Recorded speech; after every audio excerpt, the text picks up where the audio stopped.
नमस्कार। आज के वीडियो में हम वास्तु के एक ऐसे पॉइंट पे चर्चा करेंगे जो हमेशा टुकड़ों में डिस्कस होता है और ये पॉइंट एक साथ कभी डिस्कस नहीं हुआ। और वो विषय है आपके घर के अंदर चलने वाली एक जादुई रेखा, एक मैजिकल लाइन। और ये एक ऐसी मैजिक लाइन है जो आपके जीवन में सफलता की सारी कहानी गढ़ती है। यानी आप जीवन में किस लेवल तक सक्सेसफुल हो सकते हैं, यही ये मैजिक लाइन बताती है। सफलता मिल ही गई, पर क्या उस सफलता को आप संभाल के भी रख पाएंगे, ये जादू की लाइन बताएगी। और इस लाइन के आसपास का जो एनर्जी फील्ड होता है ना, ये इतना बलवान होता है कि आप जीवन के हर फील्ड में निखरते और बढ़ते चले जाते हैं। लेकिन ये फील्ड जितना कमजोर होता चला जाता है, आप खुद को लाइफ में उतना ही फंसा हुआ, उतना ही हेल्पलेस पाते हैं। यानी ये जिस रेखा या जिस लाइन की बात हो रही है ना, ये शुरू होती है आपके घर के नॉर्थ ईस्ट यानी ईशान कोण से।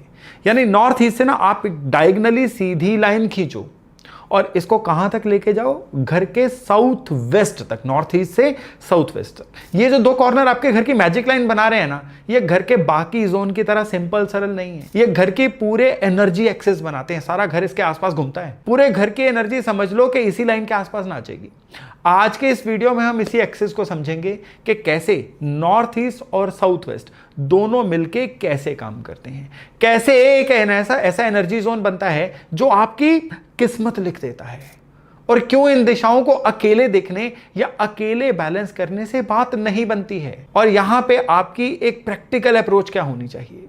ये वीडियो अगर आज आपने पूरी देखी ना, छोटी सी वीडियो है लेकिन पूरी देखिएगा, क्योंकि इसके बाद आपका ना वास्तु देखने का जो तरीका है ना, ये हमेशा के लिए बदल जाएगा। नमस्कार, मेरा नाम है योगेश शर्मा और स्वागत है आपका happy life with Yogesh Sharma में। यहां आगे बढ़े उससे पहले एक बेसिक बात समझ लीजिए कि वास्तु में ना हर दिशा का अपना रोल है, हर जोन की अपनी क्वालिटी है। लेकिन नॉर्थ ईस्ट यानी ईशान कोण और साउथ वेस्ट यानी नैऋत्य कोण, इन सभी में से डिस्टिंक्ट हैं, अलग हैं, क्योंकि ये दोनों एक ही डायगोनल के, एक ही रेखा के दो छोर हैं। यानी अगर आपने घर के सेंटर में खड़े होकर एक लाइन खींची ना नॉर्थ ईस्ट से साउथ वेस्ट के बीच में, तो ये लाइन जो है ना, ये आपके घर का प्राण वायु बन जाती है, आपके घर की सबसे सेंसिटिव एनर्जी कैरियर बन जाती है। नॉर्थ ईस्ट यानी ईशान कोण है आपके घर का सिग्नल रिसीवर। यहां जो एनर्जी सिग्नल के थ्रू आपके घर के अंदर आती है ना, जरा एक मिनट के लिए देखिए वो कैसे काम करती है। अगर ये एनर्जी वीक होगी ना, तो हर एज ग्रुप में इसके प्रभाव अपनी अपनी तरह से दिखने को मिलेंगे। एक टीनेजर को अपने सब्जेक्टों की सिलेक्शन पता नहीं होगी, इवन पेरेंट्स भी इस मामले में उसे गाइड करने में गलती कर जाएंगे, या बच्चे का मन पढ़ाई में नहीं लगेगा, उसके अंदर कंसंट्रेशन की कमी होगी, मेमोराइज नहीं कर पाएगा चीजों को। इवन अगर आप अगले एज ग्रुप में देख लेना, 30s वाले एज ग्रुप में, एक के बाद एक रॉन्ग डिसीजन चलते जाना, चाहे करियर का सिलेक्शन हो या लाइफ पार्टनर का सिलेक्शन हो। ये एनर्जी जोन बड़ा प्रभावशाली होता है। सही हो तो इंसान को सही गलत की पहचान होनी शुरू हो जाती है, और अगर गलत हो जाए ना, तो कितनी बार ऐसा होता है कि सही और गलत की कंफ्यूजन में जिंदगी जूझती चली जाती है। और ये जो कंफ्यूजन होती है ना, सही गलत की पहचान ना होना, लाइफ में उत्पात मचा देती है। गलत लोग, गलत आदतें, गलत जगह पे हाँ बोल देना, ना कह पाना, इस एरिया का इफेक्ट इतना इंटेंस हो जाता है कि यहां की एनर्जी अगर सही है ना, तो आपको पता होता है कि आज रात तक ये काम तो हर हालत में पूरा करना है। प्रायोरिटीज, और वो भी बिना डेडलाइन के। इंसान आज में नहीं, अगले 1 या 5 सालों तक के विजन को लेकर चलता है जीवन में, ये दिशा सही होने पे। लेकिन अगर ये दिशा खराब हो गई तो आप सुबह उठोगे पर सही से आपको पता ही नहीं होगा कि आज करना क्या है। यानी क्लटर्ड माइंड, एक उलझा हुआ दिन और फिर उसी तरह से उलझी हुई जिंदगी। नॉर्थ ईस्ट दिशा का तत्व जो होता है वो जल होता है। जल तत्व का मतलब होता है आपकी भावनाएं, इमोशंस। जब भी नॉर्थ ईस्ट सही होगा ना, आपके इमोशंस आपकी ताकत बनेंगी। कैसे? अगर एक इमोशनली बैलेंस्ड माइंड होगा ना, तो वो क्रिएटिव माइंड बनेगा। किसी भी समस्या से आराम से निकलने के सॉल्यूशन उसको मिल जाएंगे या पता करवा लेगा वो। नॉर्थ ईस्ट दिशा बृहस्पति की दिशा होती है, और जब ये दिशा खराब होगी ना, आपके बर्थ चार्ट में बृहस्पति काम करना बंद कर देंगे। यानी उनसे आपका जो कनेक्शन है ना बृहस्पति की ऊर्जा से, वो लॉस्ट हो जाएगा। और जब बृहस्पति से कनेक्शन कटेगा ना, तो जीवन से रस चला जाता है भाई। उसमें क्या होता है, डिवाइन की हेल्प मिलनी बंद हो जाती है। ना आपको पूजा पाठ का फल मिलता है, ना आपके जीवन में ग्रोथ आ पाती है। अब सवाल यह पैदा होता है कि यह दिशा खराब कैसे होती है। जैसा मैंने आपको बताया ना कि इस दिशा का तत्व जल है, और जल को 2 तत्व बहुत खराब करते हैं, पहला आग और दूसरा पृथ्वी। तो आग मतलब यहां पे रसोई नहीं चाहिए, और ना ही यहाँ पे लाल रंग चाहिए। कुशन्स लाल रंग के, सोफा लाल रंग का, पर्दे मैरून कलर के, दीवारों या फर्नीचर के रंग में लाली रोजवुड, तो ये यहाँ पे गड़बड़ कर देगा। इवन बेज कलर जो पृथ्वी का है ना, वो भी यहाँ पे नहीं होना चाहिए। वो होगा तो आपको डबल ट्रबल दे देगा। इसकी ट्रबल आगे जाके और बताऊंगा। लेकिन अगर आप ऐसे अपार्टमेंट में रह रहे हैं ना, अपार्टमेंट में इर्रेगुलर शेप होती है ना, तो नॉर्थ ईस्ट की तरफ मेक श्योर करिए कि दिशा में कट ना हो। ऐसा होने पे आपके नॉर्थ ईस्ट में बड़ा वास्तु दोष हो जाएगा। इवन इस दिशा में टॉयलेट का होना भी वास्तु दोष का बहुत बड़ा बढ़ाने वाला एक सिम्टम होता है। टॉयलेट की एनर्जी ना डिस्पोजल की एनर्जी होती है। टॉयलेट की एनर्जी राहु की एनर्जी होती है। टॉयलेट जिस भी दिशा में होगा ना, उस दिशा के एलिमेंट को क्या करता है, फ्लश आउट कर देता है। अब इस केस में भी क्या होगा कि अगर आपके नॉर्थ ईस्ट में टॉयलेट होगा ना, तो लाइफ में क्या होना शुरू हो जाएगा, घटनाक्रम कुछ ऐसे बनते चले जाएंगे जीवन की घटनाओं के कि आप हताश होते जाएंगे। जीवन की रेस में आपको लगेगा पिछड़ते जा रहे हैं। डोंट वरी, जो उपाय है ना इसी वीडियो के अंत में हम डिस्कस करेंगे। लेकिन अभी हमें चलना होगा ये जो मैजिक लाइन की मैं बात कर रहा हूं ना, इसके दूसरे सिरे पे। पहला सिरा कौन सा था, नॉर्थ ईस्ट, जिसके बारे में हमने डिस्कस किया। अब दूसरा सिरा यानी साउथ वेस्ट। साउथ वेस्ट को हम बोलते हैं नैऋत्य कोण। ये आपके घर का एनर्जी होल्डर है, एनर्जी को स्टोर करने का एरिया है। यहां जो एनर्जी होती है ना, वो होती है स्टेबिलिटी की, स्थायित्व की एनर्जी। और ये सीधे सीधे आपकी रियल लाइफ में इंस्टॉल होती है, किसी रूप को बदल के नहीं होती। यहाँ की एनर्जी अगर कमजोर हो गई ना, तो ये सबसे पहले आपकी लाइफ से स्टेबिलिटी छीन लेती है, पैरों के तले से जमीन छीन लेती है। कोई नौकरी नहीं टिकती, कोई काम नहीं चलता, घर में योजनाएं बनेंगे लेकिन उस पर अमल ही नहीं हो पाता। खाली इतना नहीं है, ये दिशा खराब होगी ना, तो ये सिस्टम और आगे बढ़ जाता है। घर में आपसी कलह, कलेश, आर्गुमेंट्स, झगड़े, फसाद, प्रॉपर्टी के मैटर्स को लेके, इनहेरिटेड प्रॉपर्टी को लेके, और इवन ऐसे घरों में अगर किसी चीज़ का कोई डिवीज़न होना तो वो आप लिख के रख लीजिए। साउथ वेस्ट खराब होगा ना, तो डिवीज़न कभी आराम से हो ही नहीं पाता। Financial problems day by day विकराल से विकराल होती चली जाती हैं। बंदा अंदर से इनसिक्योर हो जाता है, असुरक्षा उसके अंदर बस जाती है।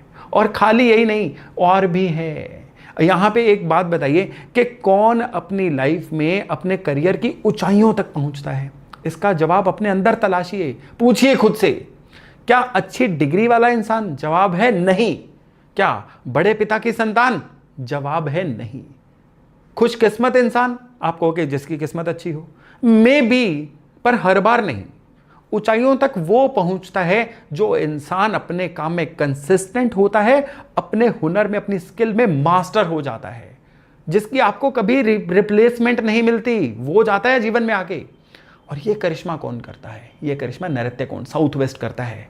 इसकी एनर्जी को अगर आपने प्रिजर्व कर लिया ना, तो आप अद्वितीय हो जाते हो। अद्वितीय मतलब क्या है? इररिप्लेसेबल। फिर जगत आपके पीछे आता है, आप किसी के पीछे नहीं जाते हो। पर इसी जगह की जो खराबी है ना, ये आपको एक ना टाइम पास क्रिएचर बना के छोड़ देती है। मतलब ड्रैगिंग करने वाला इंसान। वो कहते हैं ना कि average skills produce average results. तो ये एरिया जो है, पहली बात कि कटा हुआ नहीं होना चाहिए आपकी चार दीवारी के हिसाब से। ये यहाँ पे ना पितरों की एनर्जी होती है, आपके एंसेस्टर्स की एनर्जी। तो यहाँ पे टॉयलेट यानी फ्लशिंग वाली एनर्जी नहीं चाहिए। यहाँ जमीन के नीचे की बोरिंग नहीं चाहिए। इस एरिया में सेप्टिक टैंक नहीं होना चाहिए। ये अगर होंगे, इस जगह की एनर्जी को छिन्न भिन्न करके रख देते हैं। यहाँ पे रसोई यानी आग भी सख्ती से मना है, रेड कलर भी मत दीजिए। अब समझिए, अगर घर का नॉर्थ ईस्ट है ना, ये आपका, आप समझिए, गुड लक के सिग्नल का रिसीवर है, एंटीना है। तो साउथ वेस्ट उस सिग्नल को स्टोर करने का पॉइंट है, कैपेसिटर है। दोनों को एक साथ देखना बहुत जरूरी है। अगर रिसीवर क्लियर नहीं है तो सिग्नल नहीं आएगा। अगर स्टोरेज स्ट्रांग नहीं है तो जो सिग्नल आएगा वो आके टिकेगा नहीं, डाइल्यूट हो जाएगा, हवा में विलीन हो जाएगा। यही एक कारण है कि अकेले नॉर्थ ईस्ट पे काम करना या अकेले सिर्फ साउथ वेस्ट को देखना, ये दोनों के दोनों जो है ना, आपके लिए बिल्कुल इनकम्प्लीट हैं। ये क्या करेंगे, आपके जीवन में टेम्परेरी कोई फर्क दे देंगे, लेकिन ओवरऑल फर्क नहीं लेके आ पाएंगे। तभी इसको मैजिक लाइन बोला गया है। नॉर्थ ईस्ट क्लियर नहीं है तो लाइफ में डायरेक्शन नहीं आएगी, और साउथ वेस्ट अगर उसी समय पे स्टेबल नहीं है तो डायरेक्शन मिलने के बाद भी लाइफ टिकती नहीं है, लाइफ स्टेबल नहीं होती। तभी इन दोनों दिशाओं को एक जादुई रेखा यानी मैजिक लाइन बोला जाता है। और ये लाइन डिस्टर्ब होने पे प्रॉब्लम कभी अचानक नहीं आएगी, ये भी भूल जाइए। ये धीरे धीरे आएगी और आपकी जड़ों में दीमक का काम करेगी, फाउंडेशन को जीवन की कमजोर कर देगी। ऐसा इंसान क्या करेगा, पैसा कमाएगा, भरसक कोशिश करेगा, लाइफ में पैसा आना भी शुरू हो जाएगा क्योंकि बाकी दिशाएं भी तो हैं, लेकिन उस पैसे का कुछ उसका बनता नहीं है, एसेट नहीं बना पाता। गलत चॉइस, गलत फैसलों की वजह से वो अपने जीवन में ना खुशहाली खुद ही खत्म करता चला जाता है। बाद में उसको पता चलता है यार ये फैसले तो लगातार गलत हो रहे थे। रिलेशनशिप उसके जीवन में होगा, लेकिन उस रिलेशनशिप में ना ग्रेविटी होगी, ना इज्जत होगी, ना सम्मान होगा, ना अंडरस्टैंडिंग होगी। घर होगा, लेकिन उस घर के अंदर उसका कोई कंट्रोल नहीं होगा। उस घर के अंदर जो मेंबर्स होते हैं उनमें कोई मैच्योरिटी नहीं होगी। ये ना एक तरह का स्लो पॉइजन वाला पैटर्न बन जाता है ये रेखा खराब होने से। और ये वैसा स्लो पॉइजन होता है जो इतना स्लोली चलता है, लाइफ को दिमक लगाता है कि एपरेंटली लोग इसको पकड़ नहीं पाते। इस मैजिक लाइन को समझना है ना तो ऐसे समझिए कि नॉर्थ ईस्ट क्या है आपका विजन, क्या करना है, साउथ वेस्ट क्या है उस विजन के लिए आपका एग्जीक्यूशन, कैसे करना है, क्या और कैसे। नॉर्थ ईस्ट है आपकी क्लैरिटी कि 100% मैं क्लियर हूं, यही करना है। साउथ वेस्ट है उस क्लैरिटी के प्रति आपकी कमिटमेंट, मैं खेलेगा, मैं करके दिखाएगा। नॉर्थ ईस्ट है आपका डिवाइन गाइडेंस, जो पीटर का कनेक्शन याद है ना। साउथ वेस्ट क्या है, उस ईश्वरीय कृपा का उपयोग करना। भगवान भी आपके मुंह में रोटी नहीं डाल देंगे, खुद ही डालनी पड़ेगी आपको। नॉर्थ ईस्ट है ओपनिंग, साउथ वेस्ट है होल्डिंग। ओपनिंग का मतलब घर का दरवाजा नहीं कह रहा हूं, आपके जीवन में किसी चीज का रास्ता खुलना और फिर उस रास्ते को पकड़ के रखना, यह साउथ वेस्ट था। अब इन कॉम्बिनेशंस को ना आप रियल लाइफ में देखिए। अगर नॉर्थ ईस्ट अच्छा है पर साउथ वेस्ट कमजोर है, यानी इस रेखा का एक हिस्सा जो है अच्छा है, दूसरा कमजोर है, तो आपको आइडियाज बहुत आएंगे, आपको मौके भी बहुत मिलेंगे, लेकिन आपका एग्जीक्यूशन उसके प्रति बड़ा स्लो रहेगा। मौका हाथ से निकल जाएगा, इंसान ना ड्रीमर बन जाएगा, डूअर नहीं बन पाएगा। सोचते रहना पर करना नहीं, प्लान बनेंगे लेकिन वो प्लान पूरे नहीं होते हैं। फिर अगर साउथ वेस्ट स्ट्रांग हो गया पर नॉर्थ ईस्ट ब्लॉक्ड है, नॉर्थ ईस्ट खराब है, तो ऐसा इंसान बहुत ज्यादा हार्डवर्किंग हो सकता है, मेहनती। वो क्या होगा, मेहनत करेगा, लेकिन मेहनत कैसे करेगा, गलत दिशा में मेहनत करेगा। अब आप देखिए कि मेहनत को गलत दिशा में करने के क्या प्रभाव होते हैं। आप एक चीज देखिए, मैंने कहीं पे एक उदाहरण देखी थी कि आपके पास एक प्लॉट है, वो प्लॉट आपने लिया हुआ है किसी गांव साइड में, किसी दूर छोटी सिटी के। आपका वो प्लॉट है 100 गज का, मे बी वहाँ पे उसका रेट आपको क्या मिलेगा, उसका रेट आपको मिलेगा मैक्सिमम 1, 2, 3, 4, 5 लाख, इससे ज़्यादा क्या ही मिलेगा। लेकिन अब वही प्लाट आपका नेशनल कैपिटल रीजन एनसीआर में है या मुंबई के किसी पॉश जगह पे है, तो अब इसका प्राइस करोड़ों में भी जा सकता है, राइट। यानी आपका कोई भी एसेट कहाँ पे है, डायरेक्शन क्या थी, ये मैटर करता है। साउथ वेस्ट खराब होगा, आपको अपना पैसा कहां लगाना है, आपको अपने रिसोर्सेज को कैसे यूज करना है, आपको पता ही नहीं चलेगा, क्लैरिटी ही नहीं होगी आपको। अब देखिए ये डायरेक्शंस आपस में कितनी गहराई से जुड़ी हुई हैं, तो किसी एक डायरेक्शन को पकड़ के आपको रिजल्ट कैसे मिल सकता है। अब अगर दोनों डिस्टर्ब्ड हैं तो लाइफ में कंफ्यूजन भी आएगी, लाइफ में स्टेबिलिटी भी रहेगी। ये इंसान किसी एक स्टेट ऑफ माइंड में रह ही नहीं पाएगा, ना तो क्लियरली जीवन में अपने आगे बढ़ पाएगा, ना जहां है वहां पे टिक पाएगा। अब जरा इमेजिन करिए, अपने आसपास आपको लोग मिल जाएंगे।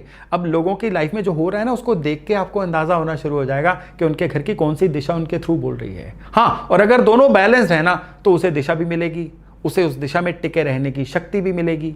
यही असली वास्तु की एनर्जी की सपोर्ट जो जीवन में मिलनी चाहिए ना, ये होती है। तो कई बार हम देखते हैं ना कि यार ये इंसान तो इतना पढ़ा लिखा भी नहीं था, ये इंसान तो हमें देखने में इतना बढ़िया लगता भी नहीं था, फिर उसको जीवन में ऐसी स्टेबिलिटी, इतना तरक्की कैसे मिल गई। उसकी घर की दिशाएं देखिए, उन्होंने उसको वो सद्बुद्धि दे दी। नॉर्थ ईस्ट आपको रास्ता दिखाता है, साउथ वेस्ट उस रास्ते पे आपको जकड़ के टिका के रखता है, रास्ते को डीरेल नहीं होने देता, छोड़ने नहीं देता।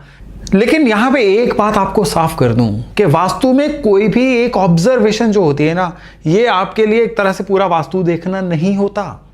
इसके लिए आपको एक प्रोफेशनल से बना हुआ नक्शा चाहिए, पूरी एक्यूरेसी से निकाली हुई दिशा चाहिए। ये नहीं चाहिए दिशा चाहिए, ये नहीं होगा कि उधर ईस्ट है इधर वेस्ट है करके नहीं होगा। प्रॉपर कितने डिग्री ईस्ट है, फैमिली उसको यूज कैसे कर रही है, कौन सी एक्टिविटी कहाँ पे हो रही है, आसपास का माहौल कैसा है, घर का भार ज्यादा किधर है, ये सारी चीजें देखनी होती हैं। इसलिए ये आज मैं जो आपको साइंस बता रहा हूं ना, ये आपके लिए एक तरह से ऑब्जर्वेशन पॉइंट है, और इनमें से कई एक साथ दिखे ना, केवल एक नहीं, कई एक साथ दिखें, तो इस मैजिक लाइन पे फोकस करना शुरू कर दीजिए, नुक्स फिर वहीं पे होगा।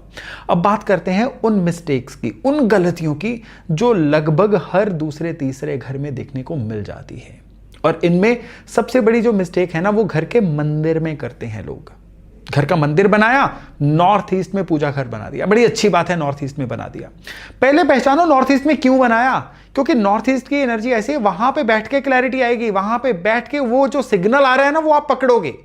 लेकिन वहां पे आपने पुरानी टूटी मूर्तियां, पुराने कैलेंडर, क्लटर भी रख दिया, बेकार की कई चीजें भी वहां पे रख दी, तो पूजा घर तो बन गया, आपने वहां पे बैठ के सिग्नल लेने की भी कोशिश की, लेकिन प्योरिटी नहीं बनी। और पूजा घर का असली मकसद आपका भगवान को कमरा देना नहीं था, अपने मन को कमरा देना था, अपने मन को क्लियर स्पेस देना था। तो वो पर्पस अगर डिफीट हो गया तो नॉर्थ ईस्ट में मंदिर बनने का कोई फायदा नहीं होगा। स्टफ करके मत रखिए मंदिर को।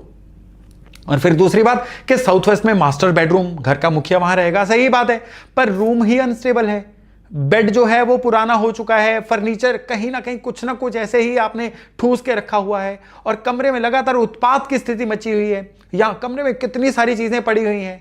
तो अब दिशा ठीक हो गई, लेकिन उसकी एनर्जी स्टेबल नहीं है। साउथ वेस्ट की जो मेच्योरिटी होती है ना, वो आपके रूम की मेच्योरिटी से बनती है। वो रूम किस तरह का दिख रहा है, वो आपके साउथ वेस्ट को बलवान बनाएगा, इस बात को पकड़िए। तीसरे, फिर लोग रेमेडी वाले ऑब्जेक्ट जो है वो धनाधन खरीद लेते हैं। पिरामिड खरीद लिए, क्रिस्टल खरीद लिए, फाउंटेन्स खरीद लिए, मूर्तियां खरीद ली, हाथी खरीद लिए, घोड़े खरीद लिए, पर जोन की जो बेसिक हाइजीन होती है एरिया की, वो तो ठीक नहीं करते।